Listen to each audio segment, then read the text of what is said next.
qu'on s'est rendu compte dans cette crise, l'indignation des gens face à la politique bien sûr de Macron, mais plus généralement, pourquoi on n'arrive pas à pouvoir endiguer une épidémie au XXIe siècle dans un pays les plus riches du monde.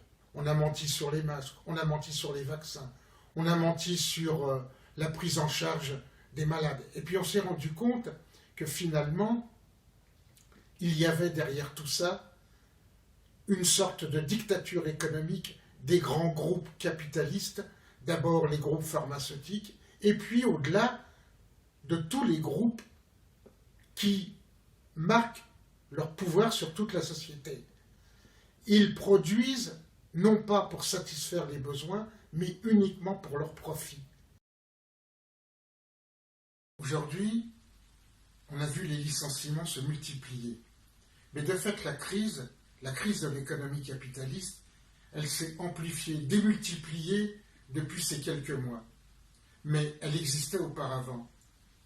Et à travers la crise, ce qu'on a vu, c'est que d'un côté, les plus grands groupes s'enrichissaient, pendant que l'immense majorité de la population tombait pour les uns dans la misère et dans l'autre dans la précarité et voyait leur situation économique se dégrader.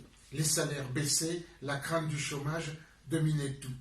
La crise du système politique et économique est en fait entièrement liée. Et pour y mettre fin, il s'agit de s'attaquer aux racines du mal, c'est-à-dire au système lui-même, c'est-à-dire au système capitaliste, et c'est lui qu'il faut remettre en cause.